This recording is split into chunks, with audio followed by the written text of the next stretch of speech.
नमस्कार साथियों, मैं निशान राणा क्लासेस के यूट्यूब चैनल पे आप सभी साथियों का हार्दिक स्वागत करता हूं। जैसा कि आप सभी को पता है, यूट्यूब चैनल के ऊपर जो हमारा सेशन चल रहा था इंडियन जियोग्राफी का, उसी सीरीज को कंटिन्यू करते हुए साथियों मैं आज आपके सामने लेके आया हूं उसी सीरीज की क्लास नंबर नेक्स्ट।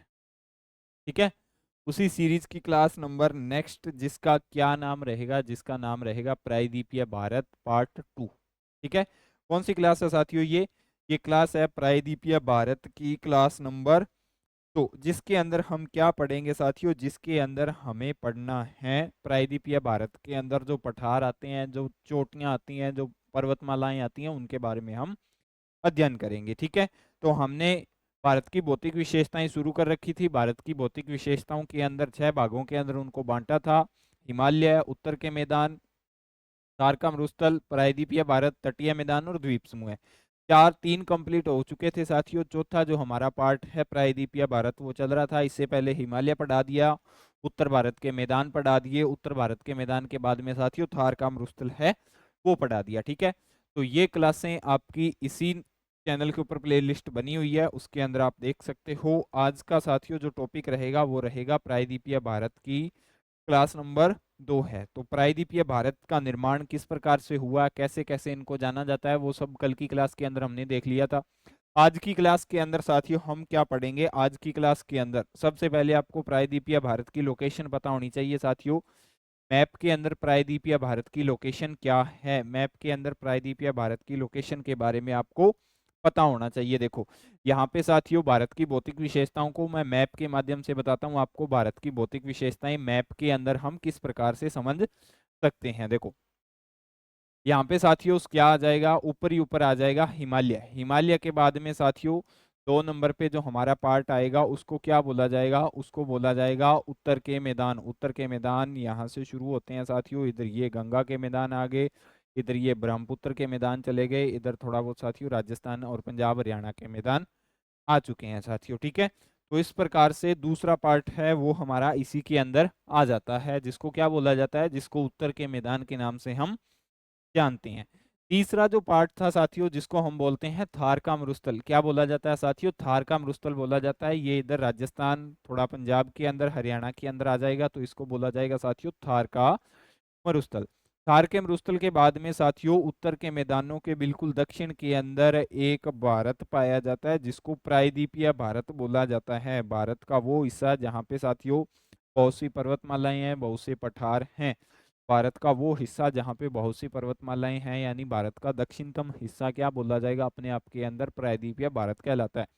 इसके बाद में पांचवा पार्ट आएगा साथियों हमारा, उसको क्या बोला जाएगा? उसको तटीय मैदानों के नाम से जानेंगे। किस नाम से साथियों? उनको जानेंगे साथियों हम तटीय मैदान। तटीय मैदानों के नाम से हम जानेंगे। तटीय मैदानों के बाद में साथियों क्या आ जाएगा? हमारे द्वीप समूह आ जाएंगे। क्या आ जाएगा साथियों? द्वीप समूह है। तो एक एक करके हमने ये सीरीज शुरू कर रखी है, एक एक करके हम इन सब का क्या करते हैं साथियों? अध्ययन कर रहे हैं। जिसके अंदर साथियों हमने हिमालय को पढ़ लिया। किसको पढ़ लिया मैं आपको बता देता हूँ साथियों, हमने हिमालय को पढ़ लिया था। हिमालय के बाद में साथियों उत्तर के मैदान कर लिए थे, उत्तर के मैदान कर लिए थे, उत्तर मैदान कर लिए थे। उत्तर के मैदान के बाद में साथियों जो तीसरा टॉपिक था हमारा, तीसरा टॉपिक क्या था? तीसरा टॉपिक साथियों थार का मरुस्थल था। थार का मरुस्थल कर लिया था, थार का मरुस्थल इसको हमने कंप्लीट कर लिया था। थार के मरुस्थल के बाद में चौथा पार्ट है वो उसको बोला जाएगा साथियों प्रायद्वीपीय भारत। कल इसकी पहली क्लास साथियों मैंने करवा दी है, बेसिक जानकारियां इसके अंदर मैंने करवा दी है। कहाँ पे पाया जाता है, कितना क्षेत्रफल आता है भारत का इसके अंतर्गत, इसको 2 भागों के अंदर बांटा था। तो आइए चलिए शुरुआत करते हैं साथियों प्रायद्वीपीय भारत की स्थलाकृतियां की बात करते हैं। तो स्थलाकृतियां, ठीक है, स्थलाकृतियां वैसे कल की क्लास के अंदर करवाई हुई हैं। इनको 2 भागों के अंदर बांटा जाता है। कौन कौन से हैं साथियों? एक तो पर्वतमाला आ जाएगी, ठीक है, पर्वतमाला। पर्वतमाला के बाद में साथियों दूसरा क्या आ जाएगा? दूसरा आ जाएगा पठार। एक पर्वतमाला और दूसरा किस नाम से जानते हैं हम? दूसरे को पठार के नाम से जानते हैं। पर्वतमाला की बात करूं तो साथियों मैं यहाँ पे पर्वतमाला लिखाऊंगा, पठार कल की क्लास के अंदर लिखा दिए थे। इसके बाद में जब हम पर्वतमालाओं को फिनिश करके पठार करेंगे तो मैं पूरा सीक्वेंस के अंदर आपको बता दूंगा।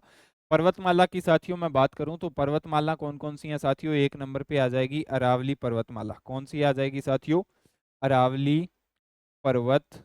माला। अरावली पर्वतमाला के बाद में साथियों जो दूसरी आएगी उसको क्या बोला जाएगा, उसको विंध्याचल पर्वतमाला बोला जाएगा। विंध्याचल पर्वतमाला, विंध्याचल पर्वतमाला बोला जाएगा। विंध्याचल के बाद में साथियों जो तीसरी आएगी उसको क्या बोला जाएगा, उसको सतपुड़ा पर्वतमाला बोला जाएगा। कौन सी पर्वतमाला साथियों, सतपुड़ा पर्वतमाला। सतपुड़ा पर्वतमाला, सतपुड़ा पर्वतमाला के बाद में जो साथियों चौथी आएगी उसको बोला जाएगा साथियों पश्चिमी घाट।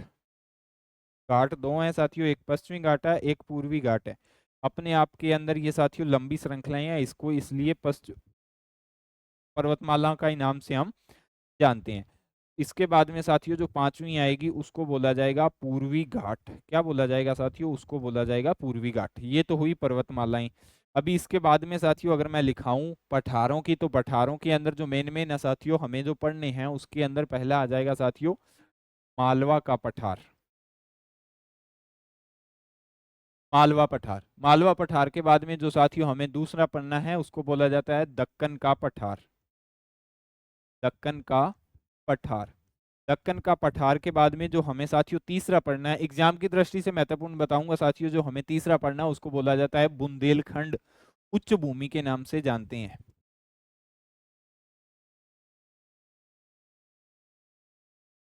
बुंदेलखंड उच्च भूमि, ठीक है। इसके बाद में साथियों बुंदेलखंड उच्च भूमि के बाद में साथियों जो चौथा आ जाएगा उसको बोला जाएगा बघेलखंड का पठार। क्या बोला जाएगा साथियों, बघेलखंड का पठार। इस पठार के बाद में जो साथियों पांचवा आएगा उसको बोला जाएगा छोटा नागपुर का पठार। क्या बोला जाएगा साथियों, छोटा नागपुर।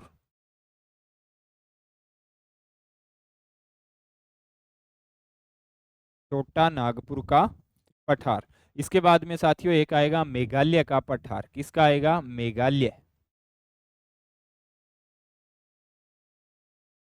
मेघालय पठार। मेघालय पठार के बाद में कर्नाटक पठार और दंड्यकारण्य का पठार आ जाएगा साथियों। इसके बाद में आएगा कर्नाटक पठार और लास्ट के अंदर आएगा दंडकारण्य पठार। इस प्रकार से साथियों हमने इनको दो भागों के अंदर बांटा है। एक आ जाएगा साथियों पर्वतमाला और दूसरा आ जाएगा पठार। आपके सामने है साथियों, एक एक करके इन सब का हम क्या करेंगे, एक एक करके इन सब का हम करेंगे अध्ययन। क्या करेंगे साथियों, एक एक करके हम इन सब को पढ़ने की कोशिश करेंगे। जिसके अंदर साथियों आज हम शुरुआत करेंगे अरावली पर्वतमाला से। अरावली पर्वतमाला से साथियों हम शुरुआत करेंगे, तो अरावली पर्वतमाला हेडिंग लगा लेना आप। कौन सी पर्वतमाला साथियों, अरावली पर्वतमाला, ठीक है।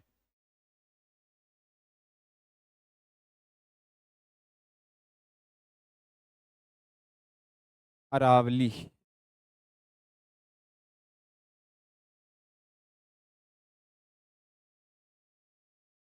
पर्वतमाला।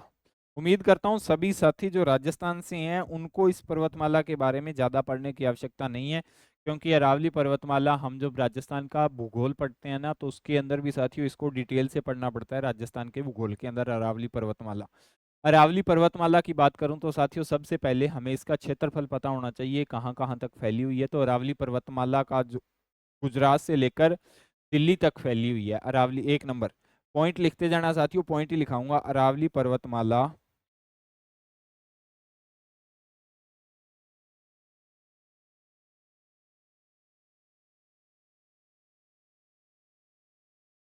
गुजरात, राजस्थान, हरियाणा और दिल्ली में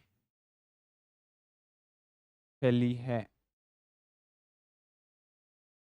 पहली बात साथियों, कहाँ से, गुजरात से शुरू होती है साथियों, राजस्थान कवर करती है, राजस्थान के बाद में हरियाणा, हरियाणा के बाद में अंत के अंदर ये दिल्ली के अंदर, दिल्ली के अंदर तक फैली हुई है, ठीक है। ये पहाड़ियां साथियों, दूसरा पॉइंट, ये पहाड़ियां मुख्यतः राजस्थान में है।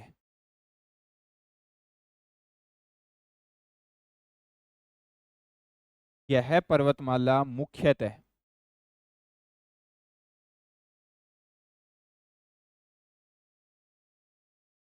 राजस्थान में स्थित है।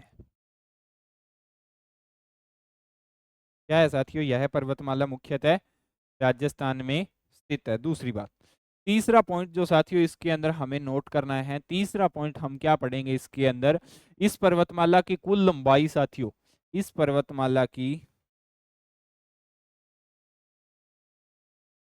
लंबाई की बात करूं, बहुत बार एग्जाम के अंदर पूछा गया है, इस पर्वतमाला की कुल लंबाई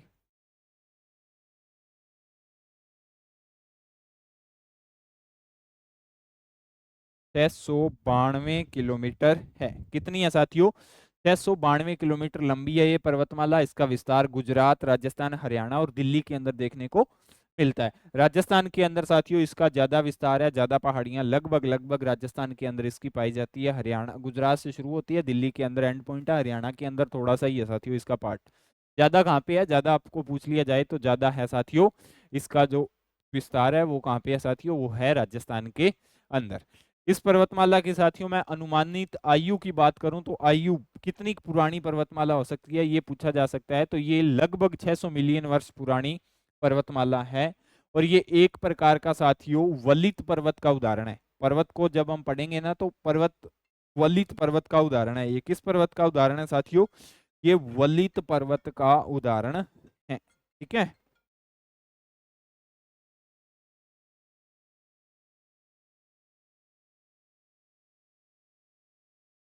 ठीक है साथियों। तो इसके अंदर इस पर्वतमाला की लंबाई कितनी है, लंबाई हमने जान ली 692 किलोमीटर इस पर्वतमाला की लंबाई है। ठीक है, किस प्रकार का उदाहरण है साथियों, ये एक वलित पर्वत का उदाहरण है। किस प्रकार का पर्वत है ये, वलित पर्वत है अपने आप के अंदर। कौन सा पर्वत है साथियों, ये वलित पर्वत है।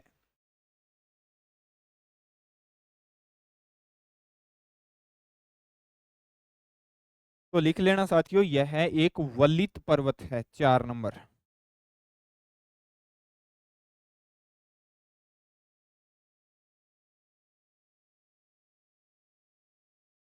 कौन सा पर्वत है, यह एक वलित पर्वत है। ठीक है, इसके बाद में साथियों इसकी और क्या विशेषताएं हैं साथियों, इसकी पांचवी विशेषता क्या है,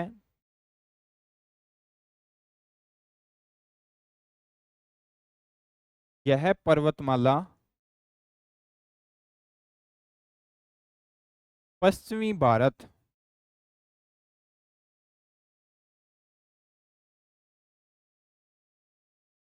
की मुख्य जल विभाजक, यह पर्वतमाला पश्चिमी भारत की क्या है साथियों, मुख्य जल विभाजक श्रृंखला है। मुख्य पश्चिमी भारत की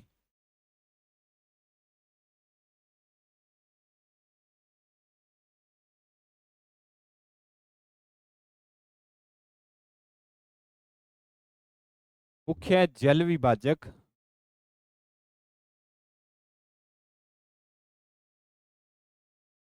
श्रृंखला है, क्योंकि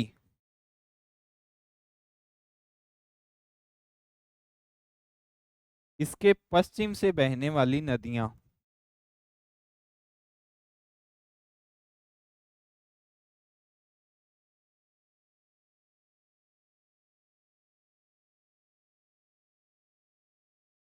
बहने वाली नदियां अपना जल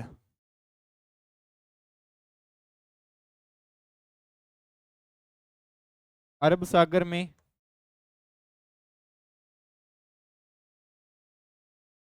तथा पूर्वी नदियां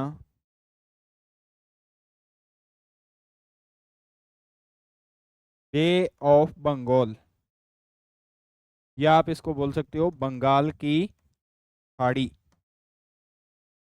बंगाल की खाड़ी में गिराती है, बंगाल की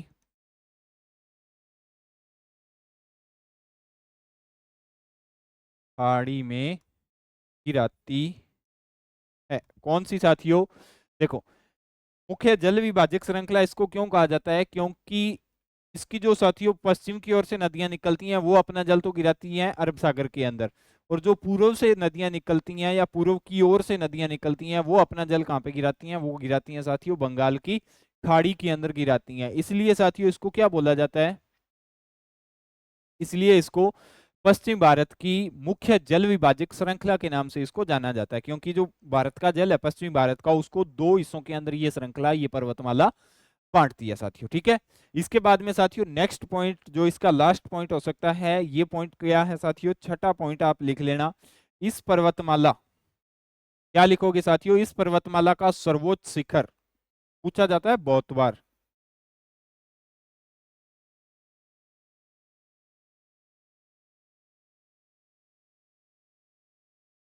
इस पर्वतमाला का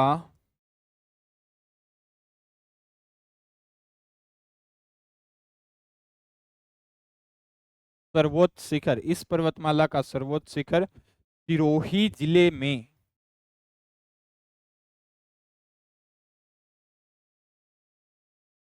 इस पर्वतमाला का क्या है साथियों, जो सर्वोच्च शिखर है वो सिरोही जिले में गुरु शिखर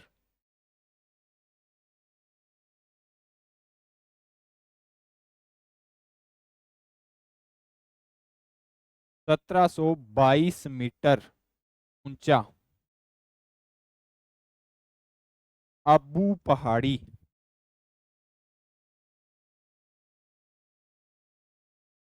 पर स्थित है।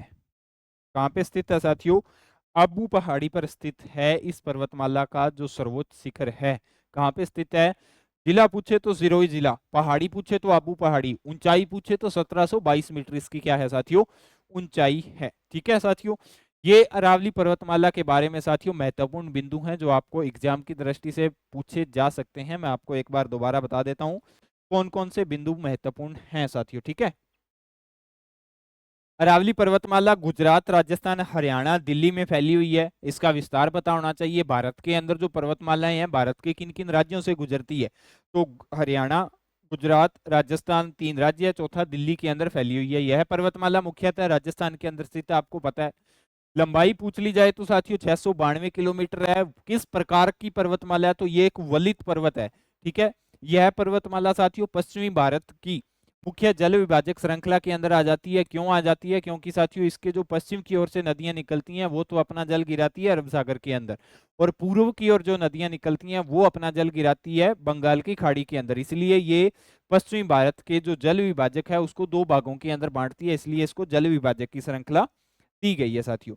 इसके बाद में साथियों सर्वोच्च शिखर की बात करें तो इस पर्वतमाला का सर्वोच्च शिखर राजस्थान के सिरोही जिले के अंदर स्थित है, जो गुरु शिखर के नाम से है साथियों। गुरु शिखर नाम से ऊंची चोटी है, ऊंची पर्वत चोटी है साथियों। 1722 मीटर इसकी हाइट है। अब्बू की पहाड़ी पर साथियों ये स्थित है। ठीक है, इसके बाद में मैप के अंदर इसकी लोकेशन देखूं तो साथियों मैप के अंदर गुजरात से शुरू होती है, राजस्थान कवर करती है, हरियाणा, और हरियाणा के बाद में साथियों दिल्ली के अंदर। इसको बोला जाएगा साथियों अरावली पर्वतमाला। अरावली पर्वतमाला जिसके बारे में हम पढ़ के आए थे, अरावली पर्वत। समझ में आ गया ना। भारत के मैप के अंदर साथियों इसकी आपको लोकेशन पता होनी चाहिए। भारत के मैप के अंदर इसकी लोकेशन क्या है। ठीक है, प्रत्येक पर्वतमाला की आपको साथियों लोकेशन पता होनी चाहिए, किसकी लोकेशन कहाँ पर है साथियों। समझ में आ रही है ना बात। ठीक है, 6 पॉइंट जो मैंने आपको लिखाए थे साथियों वो पता होना चाहिए, और लोकेशन पता होनी चाहिए साथियों, इसकी लोकेशन कहाँ पे है। इसके बाद में साथियों हम दूसरी पर्वतमाला को पढ़ेंगे जिसका क्या नाम है साथियों, जिसका नाम रहेगा, क्या साथियों, तो अरावली के बारे में साथियों सब कुछ समझ में आ गया ना।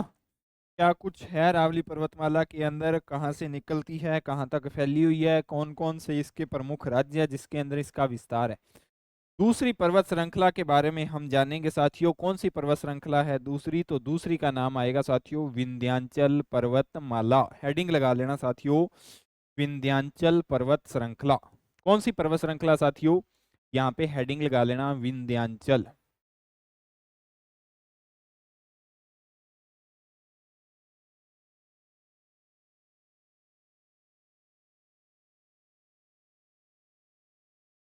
विंध्याचल पर्वतमाला की साथियों मैं बात करूं तो विंध्याचल पर्वतमाला कहाँ कहाँ पे फैली हुई है, कहाँ कहाँ पे इसका विस्तार है, इसके बारे में हम साथियों जानेंगे। ठीक है, तो सबसे पहले विंध्याचल पर्वतमाला की साथियों मैं आपको लोकेशन बता देता हूँ। ये सारी की सारी साथियों जो आपको मैं टिक कर रहा हूँ यहाँ पे, ये विंध्याचल पर्वतमाला ही आप मानोगे।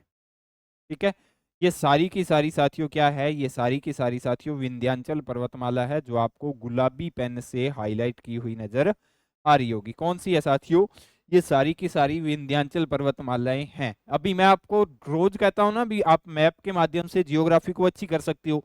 तो अगर आपका अभी मैप अच्छा है, मैप के अंदर आपकी कमांड अच्छी है, तो आपको पता चल गया होगा भी कौन कौन से राज्यों से होकर ये गुजर रही है। ठीक है, तो विंध्याचल पर्वतमाला है साथियों, सबसे पहले इसका विस्तार आएगा गुजरात के अंदर। कहाँ पे?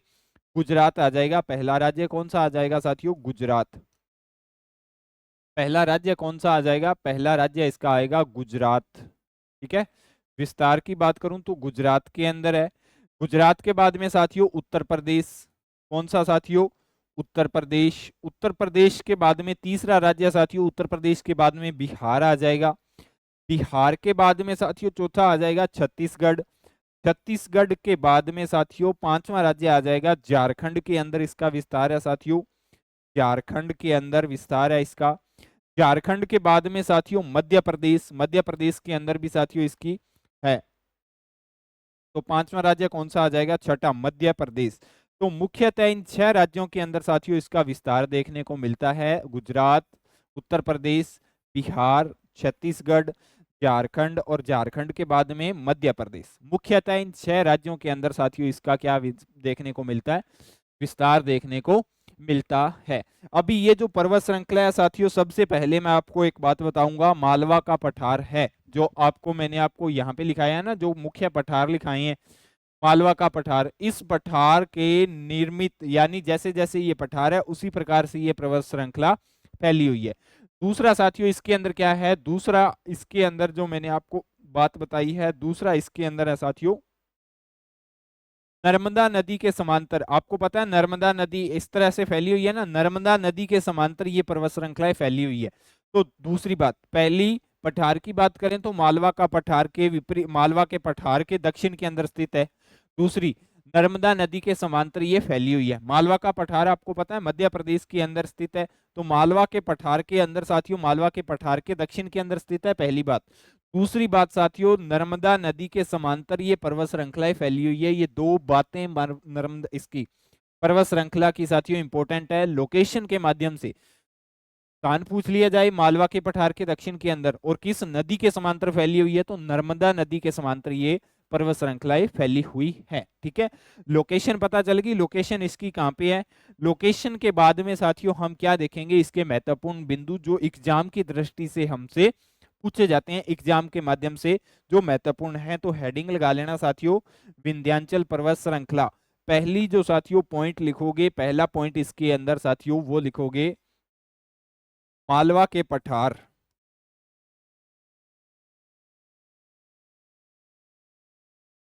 मालवा के पठार के दक्षिण में स्थित है।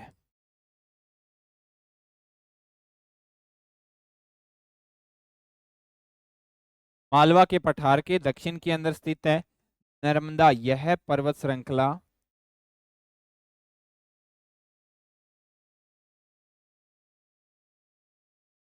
नर्मदा नदी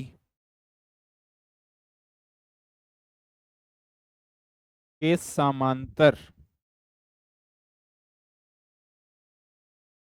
फैली है। नर्मदा नदी के क्या फैली है साथियों? नर्मदा नदी के समांतर फैली हुई है।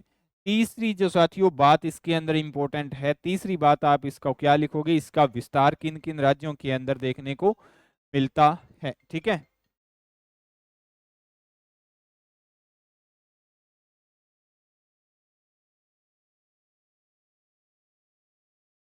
तीसरा पॉइंट इसके अंदर हमें क्या लिखना है साथियों? यह पर्वतमाला नर्मदा नदी के समांतर फैली हुई है। ठीक है, इसके बाद में साथियों यह पर्वतमाला नर्मदा नदी के समांतर फैली हुई है, और इसके बाद में जो पॉइंट लिखोगे आप उस पॉइंट को क्या बोलोगे साथियों? उसके अंदर लिखोगे, इसके अंदर अगर मैं साथियों खनिज की बात करूं तो इस श्रृंखला में बालू का पत्थर, चूना पत्थर आदि शैलें मिलती हैं। ठीक है, ये बात लिखने के लिए इंपॉर्टेंट नहीं है। जब साथियों मैं आपको भारत के खनिज करवाऊंगा तो मैं आपको करवा दूंगा किस किस पर्वत श्रृंखला से कौन कौन सी खनिजें निकलती हैं।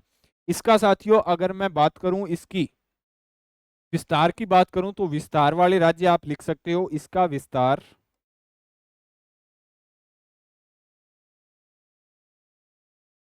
गुजरात,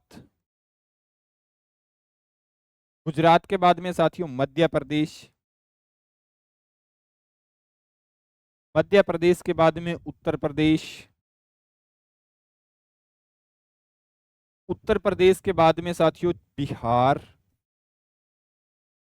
बिहार के जस्ट पास में साथियों छत्तीसगढ़, छत्तीसगढ़ के बाद में साथियों झारखंड,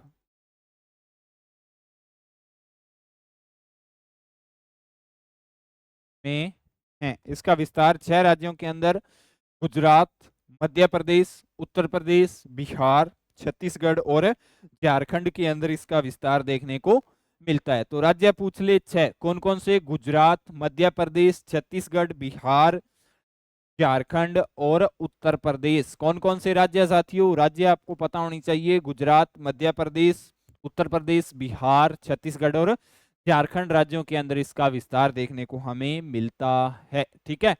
पांचवी बात, चौथी बात साथियों, इस श्रृंखला की कौन सी महत्वपूर्ण है? इस पर श्रृंखला की पार्श्वनाथ,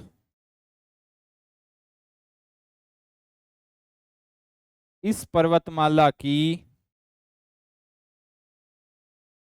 पार्श्वनाथ इस पर्वतमाला की सबसे ऊंची चोटी है।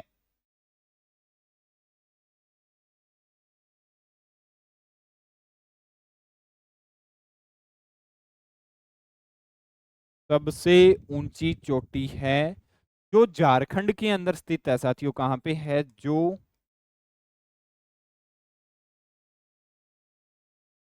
झारखंड में स्थित है। कहां पे स्थित है? झारखंड के अंदर स्थित है।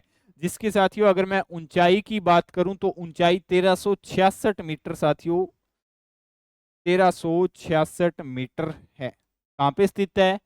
झारखंड के अंदर स्थित है। पार्श्वनाथ इस चोटी का क्या है साथियों? इस चोटी का नाम है, कौन सा नाम है साथियों? पार्श्वनाथ।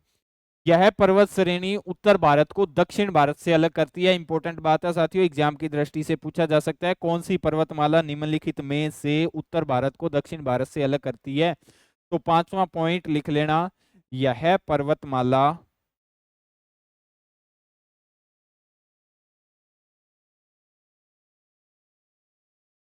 उत्तर भारत को दक्षिण भारत से अलग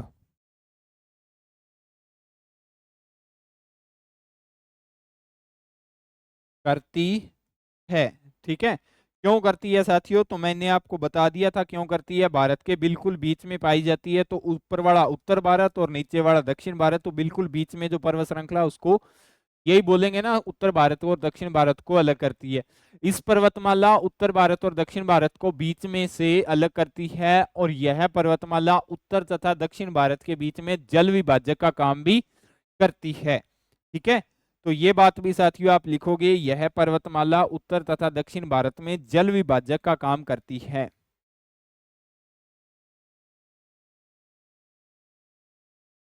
यह पर्वतमाला उत्तर व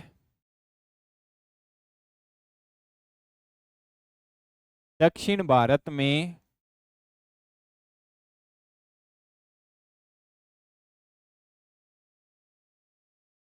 जल विभाजक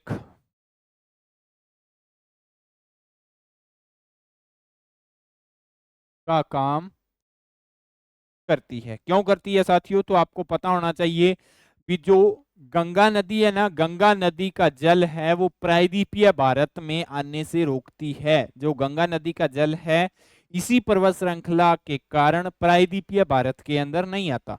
तो गंगा नदी का जल कहाँ पे चला जाता है साथियों? नर्मदा नदी के ऊपर से, नर्मदा नदी के समांतर। ये पर्वत श्रृंखला नर्मदा नदी के समांतर फैली हुई है, और गंगा नदी नर्मदा नदी के समांतर आगे चल के साथियों कहाँ पे चली जाती है? बंगाल की खाड़ी में चली जाती है। तो इसीलिए इस पर्वत श्रृंखला को क्या बोला जाता है? उत्तर दक्षिण भारत के अंदर जल विभाजक का काम करती है, क्योंकि मुख्य कारण इसका यही है साथियों, जो गंगा नदी है उसका जो जल है साथियों, उस जल को प्रायद्वीपीय भारत के अंदर आने से ये पर्वत श्रृंखला साथियों क्या करती है? ये पर्वत श्रृंखला रोकती है। इसलिए साथियों इसको क्या बोला जाता है? इसीलिए इसको उत्तर तथा दक्षिण भारत के अंदर जल विभाजक मानते हैं। ठीक है।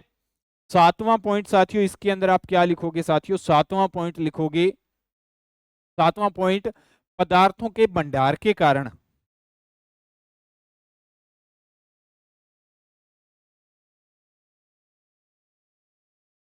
पदार्थों के भंडार के कारण इस पर्वतमाला का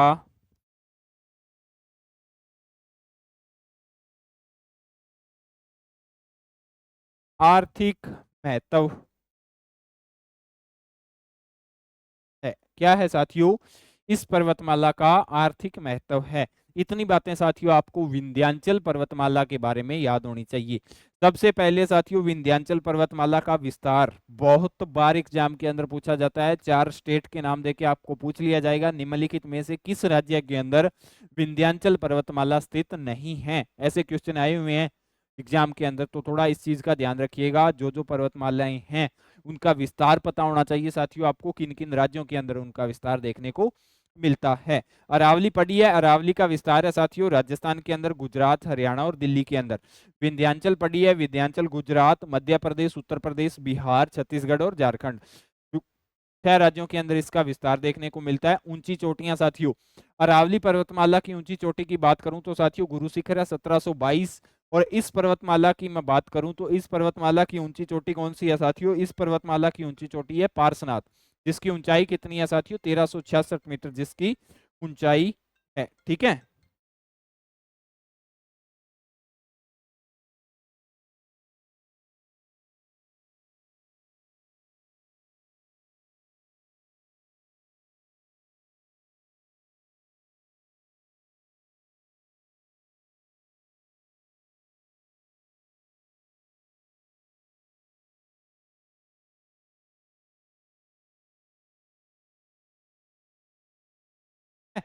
तो इतनी चीजें साथियों इसके अंदर आपको क्या करनी है? याद करनी है। विस्तार आपको पता होना चाहिए।